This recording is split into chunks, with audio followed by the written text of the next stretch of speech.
Obrigado a você que está sintonizado na TV Polo, canal comunitário de Cubatão.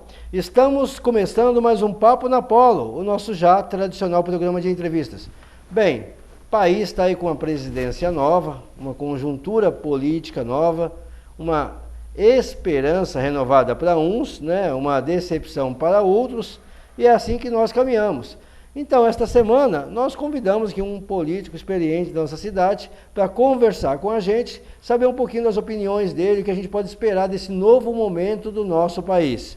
Queria agradecer muito a presença do Armando Campinas, que é nosso convidado, e por ter aceito o nosso convite. É uma satisfação recebê-lo aqui na TV Polo, Armandão. Satisfação é minha, Marcelo. Toda vez que precisarem da minha presença aqui, eu estarei disposto e verei com o maior prazer. Bem, para os mais novos aí, quem não conhece, o Armando Campinas já foi vereador, presidente da Câmara e está na política de Cubatão. Já está em Cubatão há quanto tempo, Armando? Eu nasci aqui, né? Opa! Eu nasci aqui. Eu nasci na Rua São Paulo, né? E depois vivi muito tempo aqui na Vila Nova, onde é o CRIO, mais ou menos nas imediações do CRIO, que era um sítio, né? Um sítio do Antunes. Mas nasci em Cubatão mesmo, portanto tenho 75 anos de Cubatão e alguns meses. E na política? Eu me filiei ao MDB em 14 de novembro de 1968. E por quê? Porque a Revolução de 64, algum tempo antes de ser realizada aquela revolução, aquele estado de exceção, eles conversaram com a maioria das lideranças brasileiras.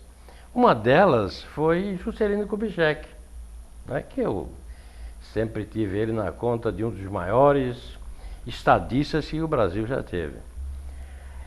E os militares entendiam, e não era só os militares, os tecnocratas também? A maioria do povo entendia que o Brasil precisava tomar uma linha. Muitas greves, muita bagunça. As próprias famílias brasileiras não se importaram não de que os militares reorganizassem, né, mas muito rapidamente. Então o acordo com a Revolução, na época, segundo as informações, inclusive de jornais, é que eles levariam 2 anos, de 64 até 66. Em 66 eles entregariam a nação aos civis para que eles fizessem uma eleição. Certo. E Juscelino observou muito bem, disse a eles, então fica acertado assim, em 66 nós faremos uma eleição, até porque eu já tenho uma campanha na rua, disse o Juscelino. A campanha de Juscelino era JK66. Ele estava aproveitando uma campanha que a Alfa Romeo fazia de um automóvel que lançou naquele período, né? E era um JK. Então ele colocou JK, que era Juscelino Kubitschek, 66, que era o ano da eleição. E ficou assim acertado. Aí quando o pessoal começou a bater na porta da Revolução lá, e aí? E a redemocratização? A entrega da nação para a sociedade civil. Aí os caras, em vez de cumprir o que prometeram, começaram a caçar. Caçaram o Adhemar, caçaram não sei mais quem e tal, e caçaram o Juscelino Kubitschek. Certo. Aí as lideranças maiores, né, aqui, por exemplo, na Baixada, assim, do Mário Covas, né, começaram a se organizar. Ismael Tarquínio dessa época também? Tarquínio dessa época? Tarquínio, lógico, Tarquínio inclusive eleito, né? E caçado pela Revolução também. Depois, se bem que foi só ele caçado, né? Depois o Justo não assumiu porque não quis, né? O Oswaldo Justo não assumiu porque não quis. Mas, de qualquer forma, a Revolução não cumpriu com aquilo que havia combinado com o pessoal, com os vereadores, porque o Brasil não é do Exército, não é da Marinha, não é da Aeronáutica, e nem é dessa classe social e nem da outra. É de todos. É preciso que a gente haja com harmonia, de forma democrática, e que a maioria mande. Nós estamos vivendo uma discussão muito grande nesse período que houve essa transição desse governo, que foi exatamente essa concepção da democracia. Os componentes do Partido dos Trabalhadores, eles vêm dizendo o seguinte, que o que aconteceu no Brasil foi estraçalharam a democracia. Você enxerga dessa maneira? Não. Ou você acha que a democracia nós venceu essa situação? Ou o que nós tivemos foi uma vitória da democracia? Provou-se, né? Isso foi lamentável que tenha que ter acontecido, não é? A gente gostaria que nunca tivéssemos que impor o impeachment para alguém, mas de qualquer forma foi necessário, a meu ver. Agora, não foi golpe nenhum, isso está previsto na nossa Constituição, isto é um escape que o povo tem, o povo vai às urnas para escolher o melhor. Se errar, tem que ter o direito de refazer o erro praticado. Agora, de qualquer forma, o PT está fazendo o jogo dele, está fazendo a campanha dele, está querendo se reestruturar para uma nova etapa, para assumir o governo numa nova etapa. Então, eu não tiro aí a forma, eu não concordo com a forma, mas eles, num regime democrático como nós vivemos, até isto é permitido. Certo. Não é golpe, mas o sujeito acha que tem que falar que é golpe, deixa falar que é golpe. No final, a gente espera que o Estado de Direito, a democracia, vença isso tudo.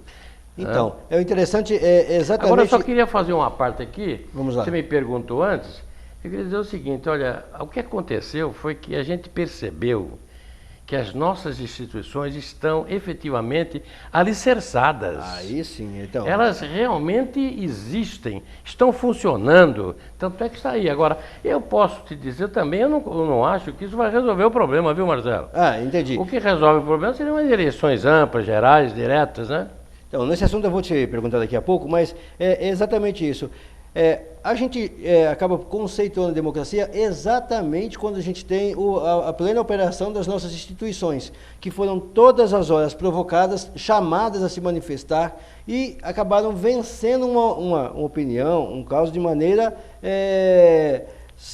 democrática, vamos dizer assim, participativa. Todo mundo que foi chamado participou e disse, esta é a parte que me toca. Então, acho que isso realmente estabelece o que é uma democracia, não é? Você acha que o poder econômico, numa situação dessa, também prevaleceu e criou algum tipo de prejuízo nesse sentido, não? Não, eu acho que o Estado de Direito democrático é um Estado onde a gente vive sob a égide da lei. O que a lei autoriza você a fazer? Isso. É isso que nós vamos fazer.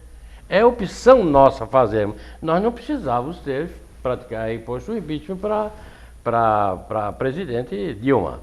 Mas foi uma opção que o povo teve, que os políticos que representam o povo. Quando a gente vê o Senado organizado, reunido, ou quando se vê a Câmara dos Deputados Federais reunidas, ali é a fotografia do povo, é a presença do povo. São os nossos representantes. Não dá para você colocar 220 milhões lá dentro. Então, por isso que funciona dessa forma, né? Então, eu acho que isso foi importante. Daqui a pouco a gente vai falar sobre esses outros conceitos, mas eu preciso fazer um rápido intervalo já no primeiro bloco. E daqui a pouco eu volto com o Armando Campinas. A gente está falando sobre essa conjuntura do país. Então não sai daí não, que eu volto já. Cantina Tia Jô. O melhor para sua festa você encontra aqui. Pães, bolos, doces e salgados. A Tia Jô oferece também coffee break e kit festa. Tia Jô, a melhor cantina de Cubatão. Bem, gente, nós estamos no segundo bloco do Papo na Polo. Estamos conversando sobre a conjuntura política do país.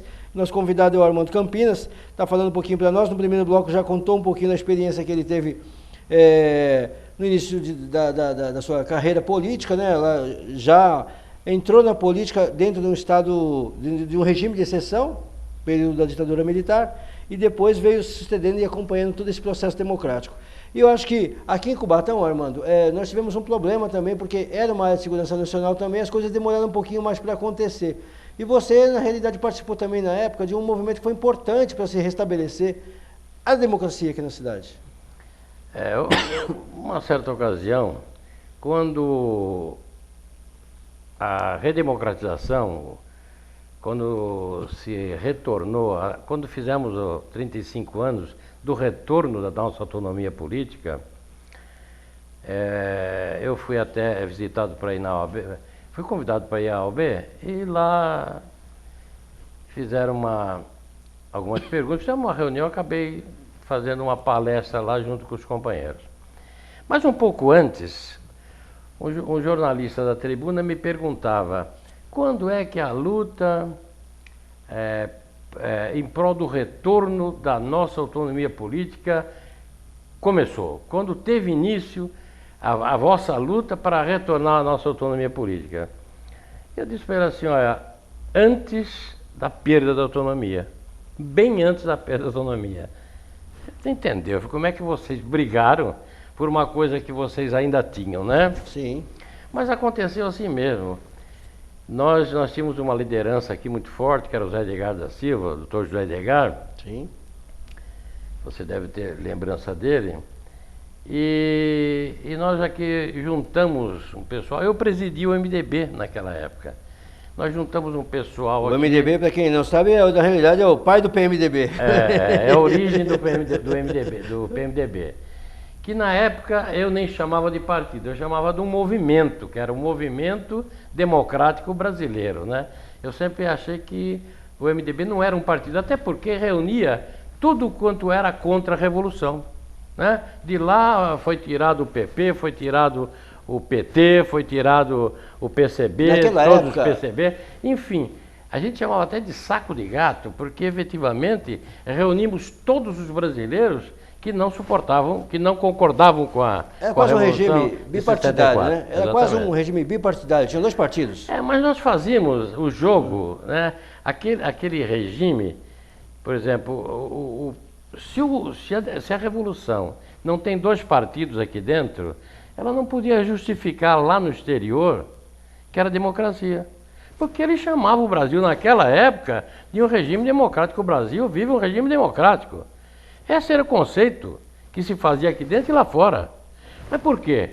Porque nós tínhamos 2 partidos. E hoje, com um monte de partido, e a ex-presidente, não, né? A presidente está afastada, ela disse para o mundo que o Brasil estava passando por um golpe. E lá fora, para que se tenha essa impressão, o Brasil vive um regime democrático ou o Brasil está, nesse momento, passando por um golpe? Isso, já que você falou da necessidade de dizer para o mundo como é que se vivia aqui, e na época era uma falsa verdade, então era uma mentira, e hoje, como é que você vê isso? O que está acontecendo agora é o seguinte, é propaganda. Você fala o que tu quer. Eu entendo que você fala a verdade, eu posso entender que você esteja mentindo. Quer dizer, se eu grito aqui, se foi um golpe, é antidemocrático e tal, nós não estamos vivendo mais um regime democrático e tal. E se lá fora tiver um país, um pessoal que não tenha estrutura para entender que foi golpe ou não foi golpe, acaba entendendo da forma que eles querem. Agora, isso não acontece com os Estados Unidos, não acontece com a Inglaterra, não acontece com o Japão, com os países desenvolvidos de fato. Por que não acontece? Não acontece porque eles são instruídos, eles sabem que aqui nós temos um Congresso, que esse pitch passou pela Câmara, pelo Congresso, cumpriu todos os requisitos, teve o aval do Supremo Tribunal Federal. Ele sabe que as coisas foram feitas dentro da lei, com o amparo total da Constituição, com o respaldo do Supremo Tribunal. Quer dizer, isso não é golpe. Isto é o que esta sociedade organizada quis fazer. Entendi. Agora, se eu falo isso e as pessoas entendem que não, que isso é um golpe, que o Armando não estava mentindo e tal, isso é um problema de cada um, né? Entendi. Agora, o Brasil agora está indo... O que você, assim, participou do Movimento Democrático Brasileiro, um dos fundadores que originou o PMDB. O PMDB é um partido, o maior partido do país hoje, né? E agora era um coadjuvante e passa a ser agora o protagonista do governo. Qual é a sua expectativa, Armando? Marcelo, olha, lamentavelmente, a gente precisa começar a botar a mão na ferida, o dedo na ferida, como a gente costuma dizer. O que precisamos é fazer uma grande reforma. Eu, se pudesse, reformaria até os homens, né? Porque tudo vai acontecer bem ou mal, dependendo dos homens. Qualquer sistema, por mais perfeito que seja, se não tiver homens com vontade de fazer a coisa certa, não, eles vão sempre arrumar uma forma de fazer a coisa errada. Agora, eu acho que uma grande reforma, e a primeira reforma, a mais importante, a meu ver, é uma reforma política, partidária e eleitoral. Sim. Essa é a reforma. Se você fizer uma reforma dessa, como se tem que fazer, as outras reformas, a da saúde, da educação, vem tudo atrás. Porque nessa reforma é que você vai colocar novamente o poder na mão do povo. A Constituição determina... Mas hoje você acha que tem algum problema nesse sentido? Ou... Lógico que tem. A Constituição determina que todo poder emana do povo e no nome do próprio povo tem que ser exercido. Não é assim? Certo. É assim. Mas isso é verdade? Isso é verdade? Mas lógico que não. Você acredita que... Lógico que não. Peraí, vou fazer o seguinte. seguinte. Manda no Brasil é cerca de 300, 400 pessoas, que são aquelas que mandam nos partidos.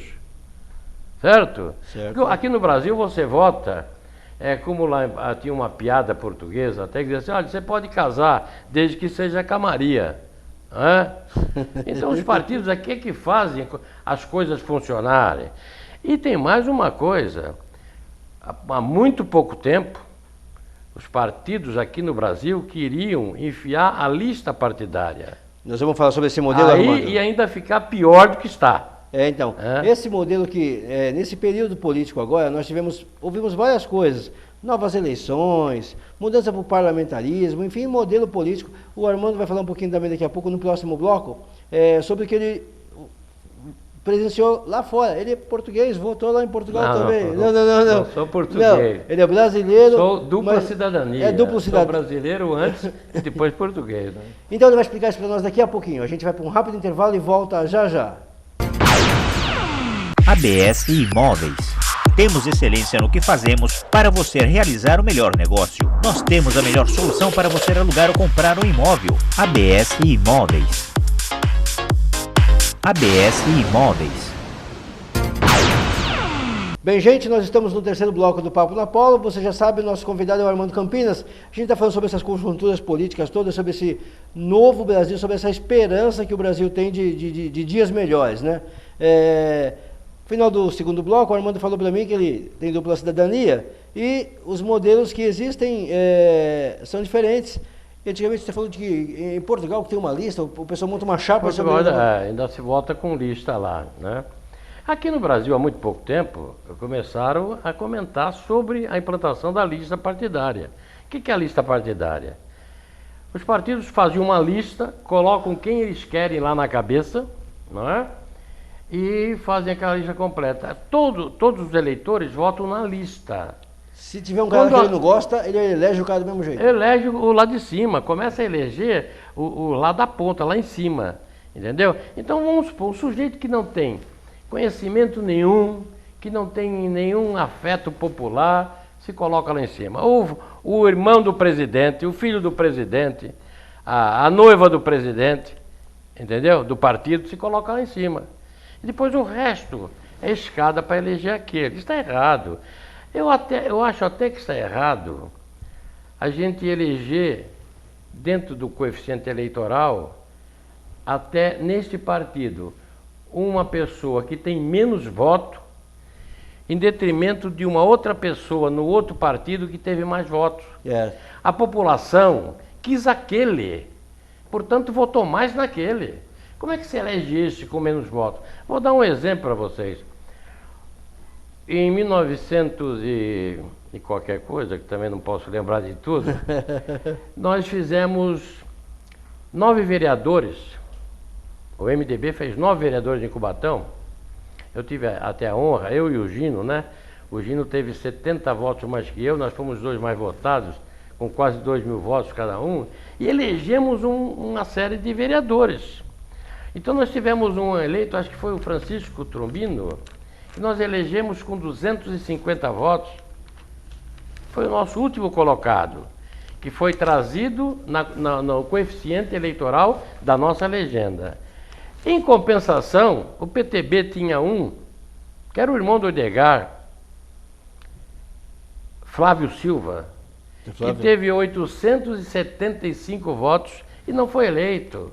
Então foi eleito no MDB com a gente, em razão do nosso coeficiente eleitoral, um vereador com 250 e qualquer coisa de votos, e em compensação, lá no PTB, não se elegeu o nosso companheiro Flávio Silva, porque não teve coeficiente eleitoral. Eu acho que a legislação está tentando corrigir isso de uma maneira muito tímida ainda. Nessa próxima eleição, se o sujeito for candidato a vereador, a gente esteve conversando com um especialista aqui, se o sujeito não tiver 10% do coeficiente eleitoral, não se elege. Se ele não tiver, se tiver menos, ele não se elege, vai ficar para o próximo mesmo. Agora, Armando, a gente percebe que é o seguinte, que existe uma condição de confiança no Brasil. A gente viu no discurso do presidente Michel Temer que ele está tentando resgatar essa confiança, que é o principal, acho que, elemento para ter essa governabilidade, né? Olha, dê um ponto de confiança para mim. E ele está buscando um recurso que está escrito na bandeira nacional, ordem e progresso. Deixa eu trazer a discussão aqui para o nosso município. Infelizmente, a gente já teve aqui a administração 2 vezes se manifestando em relação a essa palavra, porque ela resgata um período militar. Qual é o contraponto que você faz nisso? Eu já vi, a prefeita já fez isso várias vezes, dizendo que não gosta da palavra ordem e progresso na bandeira, né, que é ruim, que lembra o regime militar. E hoje o Michel Temer traz esse slogan para o momento. Como é que você encara, como é que você vê isso? É uma questão de formação. Eu entendo, particularmente eu entendo, que se você não tiver uma mini condição de ordem, você não alcança progresso. Com desordem não se faz progresso, certo? E a ordem é o contrário de desordem. Então eu acho que ordem e progresso está muito bem colocado na bandeira. Se depender de mim, vai ficar lá o resto dos tempos, né? Deixa eu abordar mais um outro conto. Eu percebi, apesar que quando a gente gravou, estamos gravando esse programa aqui, tem 2 dias aí, ou um dia aí da posse do Temer, mas você não percebeu uma reação na rua, por exemplo, quando teve naquele primeiro embate, quando foi aprovado no Congresso a admissibilidade do impeachment. E eu esperava uma reação da parte da esquerda. A esquerda também está enfraquecida mesmo? As pessoas não acreditam na esquerda? Olha, as pessoas, o povo de um modo geral, o que ele quer ver é resultado. Tanto faz que seja esquerda, direita como centro. Eu acho que os resultados vêm muito mais facilmente pelo centro, entendeu? O centro na política é como o rio. Tudo que você jogar no rio, ele acaba parando na margem direita, né? Ou parando na margem esquerda. O centro, o rio flui, é no centro. Nada para no centro do rio. Ali é a correnteza, né? Leva. Aquilo é que flui. Mas na política é o mesmo, até porque política tem que ser conversada, não é troca. Mas tem que haver conversa até para se aprovar um projeto, porque nem sempre uma ideia agrada a todos. Precisamos agradar a maioria. E para isso precisa ter conversa. E quem conversa com todo mundo é o centro. A esquerda não conversa com a direita não conversa com a esquerda. Por isso é que o centro leva vantagem. O centro conversa com a direita, conversa com a esquerda, conversa com todo mundo. O Michel Temer, tu acha que ele é de forma centro? Educada. O Michel Temer, você acha que ele é de centro? Centro-direita? Para falar a verdade, eu acho que o Michel Temer ainda tem que dizer para nós de que lado ele é, como é que ele vai fazer, porque ele, em momento algum, ele lá no Congresso, já esteve lá diversas vezes no Congresso, como deputado federal, já presidiu o Congresso acho que 2 ou 3 vezes, né? Mas na realidade ele não teve a oportunidade de demonstrar o que sabe e o que quer fazer. Vai ter agora, né? Pelo menos ele tem alguns meses aí para provar o que sabe e o que quer fazer. Então, mas aparentemente, me parece ser um cara de mais de centro do que das outras posições. Agora, o que eu queria dizer para você, para não perder essa grande oportunidade que vocês me dão, é o seguinte: a gente precisava fazer uma reforma política muito rapidamente e entregar, de fato, o poder político na mão do povo. Ou então retirar aquilo da Constituição. De que forma você acha que isso pode acontecer?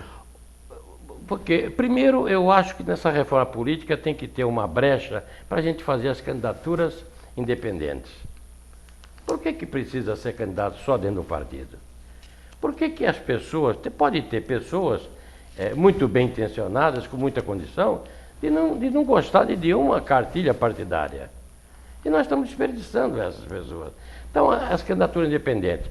Outra coisa, que fossem eleitos, né, ou votados, e que os partidos políticos fossem de propriedade dos municípios também.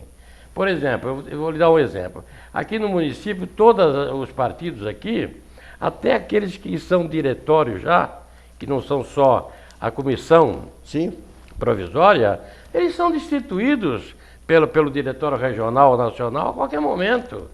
Então, qual é a garantia dos eleitores de Cubatão, por exemplo, que se filiam a um partido? Isso acontece, isso tem acontecido muito aqui em Cubatão, né? O cara perde uma eleição aqui, vai lá em cima e busca recurso lá e às vezes tem... Mas vai acontecer sempre enquanto você não tiver estabelecido uma reforma onde os diretórios partidários sejam organizados, né, e sejam comandados pelos filiados da cidade. Tá. Quer dizer, aí você não teria intervenção. Por exemplo, você pode ter uma intervenção a nível estadual e federal, dizer, não, eu quero que o candidato aí, no Cubatão, Santos, São Vicente, seja o fulano de tal.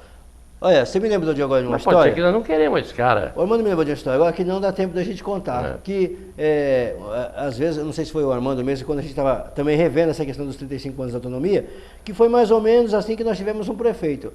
Se queria um, e lá em cima se indicou outro, e aí aconteceu. Mas isso aí nós vamos conversar numa outra oportunidade, que agora não temos tempo. Esse é um registro que a gente tem que fazer. Agora, Armando, suas considerações finais, qual é a sua expectativa para esse período agora que o Brasil vai viver com o PMDB no governo?